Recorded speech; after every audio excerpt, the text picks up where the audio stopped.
This is Real News Media TV, coverage you can trust. Please like, share, subscribe, and hit the notification bell. Select all for daily news updates. Farm thieves may face a $5 million fine, name and shame campaign.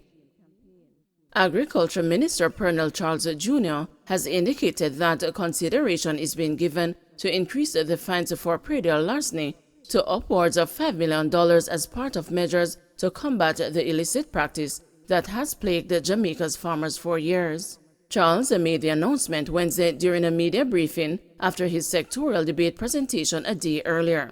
The minister used his parliamentary platform to launch the Grow Smart, Eat Smart food security initiative. The proposed $5 million fine would be a significant increase on the $40,000 or 3 years imprisonment offenders face under the Predial Larceny Prevention Act. Section 11 of the Act says those penalties can be applied to any person who is suspected of possessing stolen produce or livestock, refuses to allow a search of his premises by the authorities, and is subsequently convicted for such offenses. Charles also expanded on proposals to use drone technology and a name and shame campaign to deter farm thieves. We will see the facilitation of drone technology training for members of established predial larceny units to patrol farming communities, and we are going to encourage greater use of technology to assist with securing farms, including cameras and other technologies for fencing, said Charles. We are going to facilitate the establishment of farm watch or beach watch groups to build the farmer-fisher capacity and reduce vulnerability. The Name and the Shame campaign will see the publication of the names and the photos of convicted farm thieves in the print and electronic media. Other measures to come into effect during the 2022-2023 fiscal year include the maintenance of a national predial larceny database, which can highlight and map predial larceny hotspots, larceny types and the frequency in collaboration with the Jamaica Constabulary Forces Geostatistics Unit. While the Ministry of Agriculture is reporting that 102 persons were arrested for predial larceny during the 2021-2022 period, and over 70 animals recovered during that time, that effort is a drop in the bucket of an estimated $6 billion in annual losses to farm theft. Education Minister acknowledges renewed COVID-19 challenge for schools. Education Minister Favour Williams is urging school administrators to ensure that COVID-19 protocols are adhered to as an increasing number of institutions resume online classes amid an increase in cases of the virus.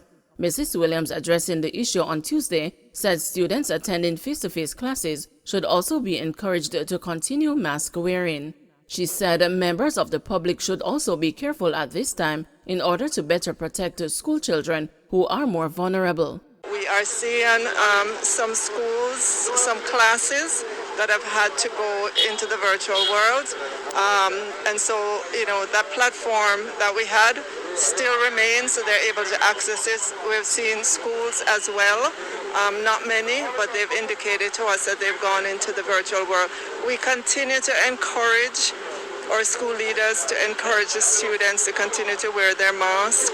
We don't want it to impact our exam students, and certainly we want school to continue through the rest of the year at least. We're looking forward to summer school additionally, so we would like for everybody to be alert. Teen freed after alleged abduction. A 16-year-old girl who told the relatives of a harrowing tale of being abducted Tuesday night said she sought safety in the house of a 91-year-old woman after being freed by her captor. On arriving at the house on Wednesday, the elderly woman's caregiver used her mobile phone to call the teenager's grateful mother, who alerted the police. The girl was allegedly abducted in Chantilly Gardens, Westmoreland, and ended up in Banbury Bath section of the parish about 2 miles away.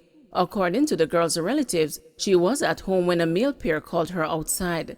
They were returning from a shop in the community when a man jumped out of his car, pulled her in and drove off. They alleged the incident happened shortly after 7:30 p.m. Him say him hear her scream out and the man push her in the car, the girl's uncle told the news on Wednesday. Me feel it, not even food me couldn't eat last night, he added. He said residents saw a white Toyota Kingfish motorcar speeding through the community at the time of the alleged abduction. The girl's mother said she was worshiping at church when she got news of her daughter's disappearance. "Me fling with my phone," she said of her reaction to the news that left her in shock and disbelief. Those emotions were replaced by joy on Wednesday when she was told that her daughter had been found. "Me glad say she not dead and me give thanks to God," said the teenager's mother. She shared the details of the event as told by her daughter. She said him put the bag over her head and use a cord and tie around her head and her hands, the woman said. Him then loose her hands and let her go, and she run in the cane field, she added. The teenager eventually spotted a house and knocked at its door. An elderly woman let her in and allowed her to spend the night. Her relatives contacted the police the next day, and the young girl underwent a test and treatment at the Savannah Lamar Public General Hospital. On Wednesday, the local police confirmed that a missing person report had been filed about 10 the night before. The Center for Investigation of Sexual Offenses and Child Abuse has launched an investigation into the incident. "Me left them up to God, God not ready for them yet, them dear come," the mother said of anyone involved in the allegedly abduction of her child. The teenager's grandfather, who lives with her and her mother, has also been devastated by the alleged incident. "Me feel it, man. Me miss her last night. What them do to her, me no know," he said. Cop involved in fatal crash in Falmouth. A police officer was involved in a fatal crash on the Foreshore Main Road in Falmouth on Tuesday evening. This was confirmed by Superintendent Carlos Russell of the Trelawney Police, who disclosed that the officer was off duty and driving a private vehicle at the time. The deceased has been identified as 67-year-old Richard Wickham, a security guard of a racecourse address in Falmouth. According to reports, about 4:15 p.m., an Isuzu motor truck was traveling along the roadway when there was a collision with a motor car. Wickham, who was standing on the side of the road, was subsequently hit. He was taken to hospital where he succumbed to his injuries. His death comes just a day after a woman was killed a few miles away along the Salter Marsh Main Road. On Monday, 50-year-old Christine Sharp, a waitress of a Mango Walk address in St. James, died after a Toyota Corolla she was driving was involved in a collision with a Toyota Hiace bus. The incident happened about 5:20 p.m., according to the police, where she suffered a number of injuries. Firefighters were called in and had to extricate her from the wreckage. She was later pronounced dead at hospital. Police seeking public's help to identify body found under Ackee Tree in St. Andrew. The Halfway Tree police are seeking the public's assistance to identify the body of a man that was found under an Ackee Tree on Haldane Avenue in St. Andrew. He has only been identified by the alias Mandela. The police say the body, which was found on Sunday, appears to be about 5 feet 8 inches long, slim build, and of dark complexion with a dreadlock hairstyle. The body was clad in a red and black sleeveless shirt, gray pants, and a pair of black socks. The police report that a team responded to explosions heard in the area. On the arrival of the lawmen, the body was seen lying on its side on a pile of leaves under an Ackee Tree.